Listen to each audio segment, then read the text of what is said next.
Dan sekarang ini, kita bukan sahaja akan bersama dengan tetamu di studio, kita juga akan bersama dengan tetamu kita secara dalam talian, secara Google Meet untuk kita berbicara berkenaan demokrasi dan juga penamaan calon. Jadi hari ini kita akan bersama dengan Profesor Madya Dr. Izani Mohamed Zain yang merupakan Timbalan Naib Chancellor Hal Ehwal Pelajar dan Alumni Universiti Malaysia Terengganu UMT. Assalamualaikum, Prof.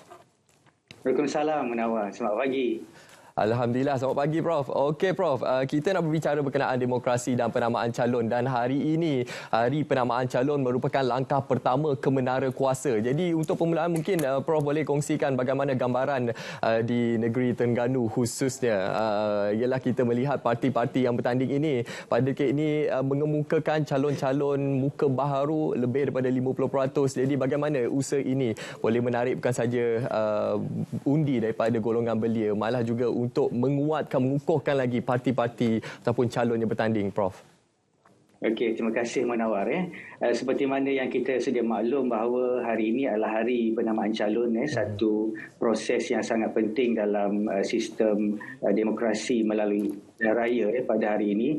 Dan sudah tentu kalau kita melihat di Terengganu sendiri, saya melihat lebih sebulan yang lalu perang poster, perang bendera telah berlaku dan ini sedikit sebanyak telah menghangatkan lagi suhu dan kehangatan pilihan raya negeri di Terengganu. Dan seperti mana yang kita sedia maklum bahawa setiap kali pilihan raya kita akan dapat melihat beberapa perkembangan yang menarik. Pertamanya, selain daripada parti-parti yang bertanding melalui gabungan parti-parti politik, kita juga akan dapat melihat calon-calon yang akan diperkenalkan, yang ditawarkan oleh setiap gabungan parti-parti politik. Dan sebenarnya dalam PRN kali ini, parti-parti politik sewajarnya mengambil peluang untuk meletakkan calon-calon pilihan yang terbaik untuk menabat hati pengundi. Kerana kita sedia maklum bahawa pengundi-pengundi baru, contohnya pengundi yang pertama kali membuat pilihan dalam pilihan raya, mereka sebenarnya tidak ada keterikatan dengan parti-parti politik. Mereka lebih tertarik dengan calon-calon yang bertanding, isu-isu yang dimainkan, itu yang akan menarik minat mereka untuk mengundi dan memilih calon dan parti yang bertanding. Dan sudah tentu Terengganu juga salah sebuah negeri yang akan melihat ataupun akan menyaksikan pilihan raya negeri, walaupun Terengganu ini tidak panas seperti negeri-negeri lain seperti Selangor dan Pulau Pinang di Kelantan, tetapi Terengganu juga tidak kurang hebatnya dari segi perlawanan pertandingan antara gabungan-gabungan parti politik. Tetapi di Terengganu ini ada sedikit keistimewaan dan keunikan di mana saya melihat faktor parti itu lebih mendominasi calon-calon yang diturunkan oleh setiap gabungan parti politik dalam PRN kali ini. Okey, saya tertarik apa yang dinyatakan oleh Prof tadi, iaitu Prof menyatakan faktor parti lebih dominan dari segi pemilihan mungkin dalam kalangan pengundi atau berdaftar pada kali ini. Jadi bagaimana Prof kita melihat berkenaan dengan isu-isu yang akan dimainkan oleh parti-parti yang bertanding di negeri Terengganu khususnya? Apa antara isu yang mungkin dekat ataupun isu sensasi yang mungkin boleh menarik minat bukan saja golongan muda tapi juga di semua peringkat umur, Prof?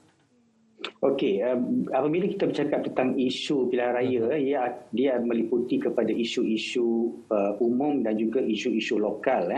Dan kita tak nafikan pilihan raya negeri ini berlaku hanya 9 bulan selepas pilihan raya umum 2000 yang ke-15 pada November yang lalu.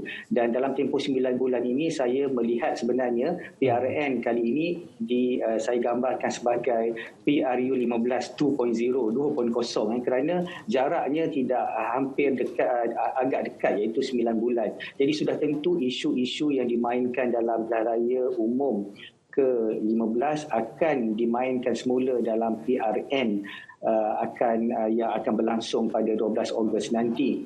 Isu-isu umum walaupun pilihan raya negeri ini berlaku di 6 negeri, tetapi saya percaya bahawa isu-isu umum, isu-isu di peringkat persekutuan akan mendominasi, antaranya isu penerimaan gagasan Malaysia Madani. Kerana saya melihat PRN kali ini dilihat sebagai satu referendum sejauh manakah agenda Kerajaan Malaysia Madani diterima oleh para pengundi, khususnya di 6 negeri ini. Dan sekiranya sokongan terhadap kerajaan perpaduan itu meningkat melalui jumlah kerusi yang dimenanginya, maka ia akan memberi kesimpulan bahawa agenda dan gagasan Malaysia Madani itu dapat diterima. Walau bagaimanapun kita tak nafikan ada isu-isu lokal yang akan dimainkan seperti pembangunan negeri, pembangunan ekonomi, dan juga isu-isu integriti, tabik urus yang akan dimainkan oleh setiap calon. Dan kita juga sedia maklum bahawa untuk pilihan raya kali ini juga akan ada satu pilihan raya untuk memilih wakil rakyat di Parlimen Kuala Terengganu kerana keputusan dalam PRU yang lalu telah dibatalkan oleh mahkamah kerana berlaku ketirisan dan isu-isu integriti dan sebagainya, penyalahgunaan kuasa kempen dan sebagainya. Maka di Terengganu juga ada satu kerusi parlimen akan ditawarkan. Ini juga akan dilihat sebagai satu isu yang berpotensi, di mana isu-isu integriti, isu-isu takbir urus, tata kelola, isu latar belakang calon itu sendiri juga akan mendapat perhatian, khususnya pengundi-pengundi di Terengganu.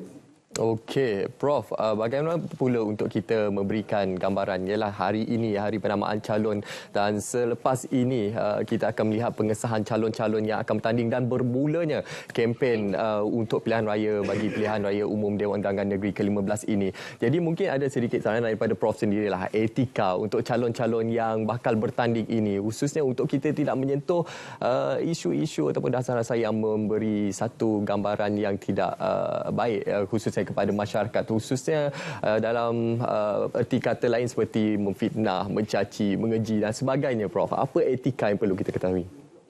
Okey, sebenarnya pilihan raya ini satu proses yang penting dalam sistem demokrasi kita. Malah kita melihat pilihan raya itu kemuncak kepada satu-satu demokrasi.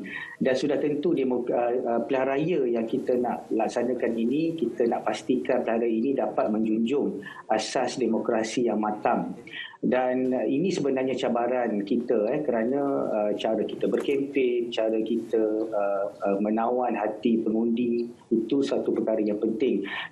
Dalam konteks berkempen ini sebenarnya kita kena pastikan bahawa setiap perkara yang kita bangkitkan, yang calon-calon memberikan penerangan kepada pengundi ialah kita mesti memberitahu bahawa kempen-kempen ini mesti meletakkan kepentingan negara melangkaui kepentingan parti-parti politik. Kerana kita percaya bahawa pilihan raya ini bukan sekadar kita nak tahu siapa yang menang, siapa yang kalah, tetapi pilihan raya ini sebenarnya adalah penting untuk kita menumbuhkan sebuah kerajaan yang kukuh dan memilih pemimpin-pemimpin yang terbaik dalam kalangan calon yang bertanding. Yang keduanya sebenarnya, kempen yang baik adalah kempen yang dapat memberikan tawaran idea, contestation of idea. Sebenarnya inilah sebenarnya perkara yang perlu diberikan perhatian, bukannya calon-calon hanya memberikan ataupun mengetengahkan isu-isu sensasi yang hanya bermain persepsi dalam kalangan pengundi-pengundi. Setiap calon yang bertanding, sebab itu selepas saja hari penamaan calon ini, kita nak melihat apakah tawaran-tawaran New Deal yang akan diberikan oleh setiap calon. Kita nak mendengar apakah manifesto mereka, apakah janji-janji mereka ataupun tawaran yang akan mereka berikan. Dan yang ketiganya ialah kempen secara berhemah. Dan kita tahu bahawa sejak akhir ini isu 3R yang sering kali dibangkitkan, calon-calon yang akan bertanding ataupun tokoh-tokoh politik mudah menggunakan isu-isu ini. Baik. Kerana mereka tahu bahawa isu-isu ini sangat mempengaruhi dan boleh mempengaruhi pengundi-pengundi kita, terutamanya pengundi-pengundi yang masih tidak ada pengalaman untuk dalam pilihan raya kali ini. Baik, terima kasih atas kesempatan masa yang diberikan pada pagi ini Profesor Madya Dr. Muhammad Izzani Muhammad Zain yang merupakan Timbalan Naib Chancellor Hal Ehwal Pelajar dan Alumni Universiti Malaysia Terengganu. Terima kasih Prof. Terima kasih, sama-sama.